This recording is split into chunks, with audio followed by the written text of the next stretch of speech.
Ashama harka fuunee kabajamtoota jaalatamtoota maatii seenaa wiilii akkam jirtu fayyaa keessanii ana buleetiin keessan nagaa guutuun qaba akka isin jalaa bade beekaa dhiifama guddaan siniin jedha hundumtu akka yaadannaa maantoo yeroon biyyee gadi baay'ee irratti nu jedha maal nu jennu akka tasaa ta'ee kunoo walirraa fagaanne turreeran siniin jedha har'a seenaan kan isheen turte masmaararraa sin jalaa baddeef yabeet imma beeti sin taateette jechuudha haadha manaa.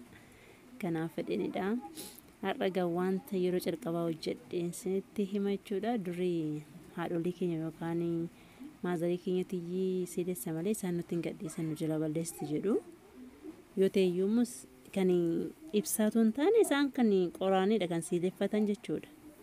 Dhugaa dubbachuudhaaf har'a yeroo calqabaan eeda siidesse yeroo siidessan argee beekee garuu siidessee hin beeku sobii dubbachuun gadeedha. Anna sinis akka biyya yeroo galtanii haaraa sinittiin taane akkasiin jedhamneef akkaataatti eeda siidessan sinii fidee dhufeera. Era calqaba irratti akkuma agartanii goommanzara eeganii eelee kootti qabsiisee booda jechuudha.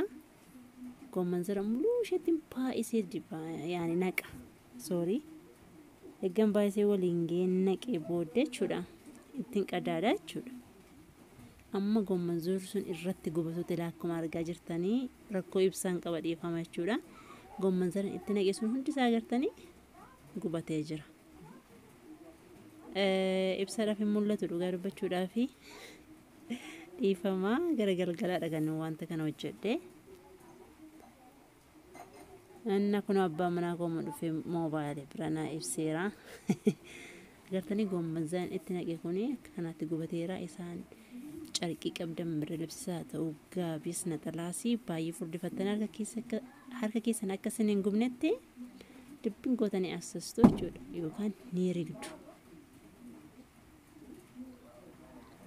Achi eeganii xumuramee ammas guutanii guutummaa eedee sanaatti lakka kanaatti itti naxxu jechuudha bakki tokko hin hafiin. Yeroo kana harka tokkoon qabaa harka tokkoon hin godhe waan ta'eef nama mijatu dhugaa dubbachuudhaaf soorii.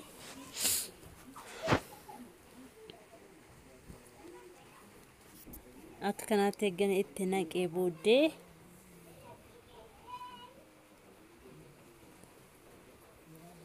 ammas deebiseen qadaada. Dhugaa dubbachuu gaafa eelee kan siidessitan jechuudha. Cinca'u gibbiin muluu isinillee jechuudha. Akka achi baatanii dhanna keessa niqachuu qabaattu malee. Baay'ee aara waaqa.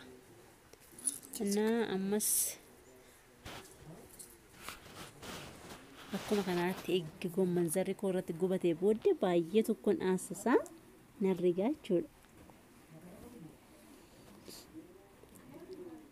Akkasitti dibbiin godhee rigee dhugaa dubbachuudhaaf akka jechuun haaraa yoo namatti ta'e nama yaaddessaa hin qabatti immoo ariifinaa taate jettanii baay'ee tokko keessa keessa ittiin tuna yaaddota akkuma qormaata. Garuu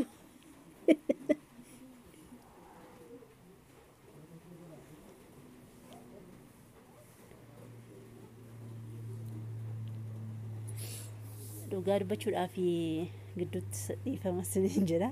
Ammas akkuma kanatti irra deddeebistu guys goommanzara keessan itti naxxu baay'ee tokko jechuudha. Herregduu akka kanaatti ilaa jirtanii rigama deemtu. Akka isa biyyaa nama rakkisu garuu dhugaa rabbii. Eegga sirriitti akka kanaatti assasii qayyaree kan maashishaan keessa yookaan rigduun keessan carqiin isin qopheeffatan sun namoonni qoshashatti jijjiirrachuu dandeessu.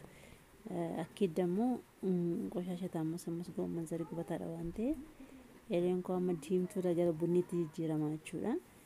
Yeroo matakkaatti immoo hundisaa gurraacha'u jala jalaan malee. Kun viidiyoo kana kan inni hojjedhe bubbuleera torbee lamaffaa calqabeera dhugaa dubbachuudhaaf garuu amma eeleen sun gurraachofteetti jechuudha akka kanaa miti. Viidiyoo sanatuun sin hin gadhiisin ture malee. Sana booddee eeggan assasii eeggan xurutti godhee booddee bukuuma qabdan jechuudha. Amsa bukaayatu hin taane amma bukeessitanii qixxaa irratti dibdu jechuudha. Yeroo biradistii makootti hin godhee gartanii latti godheen eelee sana guutuutti itti dibaa jechuudha. Yoo sin gubayyuu bishaan cuubbachaa jira. achi seenishaan keessan akka eelee keessan siilessitee mana ishee dhaabdee jechuudha የታባቱ keessan dharraataniitu miti isin jabban eegasiin irraa badeeti anaan sana booddee akka kanaatti eeganii qixa sanarraa baasee mootuun irraan baasee mu viidiyoo waraabne dhiifama yeroo sana gidduutti waan ta'e bilbilan irraa taasaa ture ta'een beeku nan dhiise achi biddeen kutoo shootingii dhugaa dubbachuuf baay'een gammadee biddeen bareedanaa baasee takka toon qabatiin las gootee malee las gootee kun agartee guyyaa calqabaadhaan baay'een toshadha jechuudha galataa waan qayyoo seenis akka kanaatti itti fayyadamaa gaafa galtanii naman kadhatiinaa asitti immoo wiililee utuma biddeen sana toshuu annabaa biroon irraa toshee fi dhadhaan waan jiruuf maksasiin hojjedhee fi bukkeetti immoo waxii hojjechaan turii akka kanaatti haadha manummaa hoota agarsiise jechuudha abbaa manaa kootti laayik sheer gochuun immoo hin dagatiinaa isin jaaladha.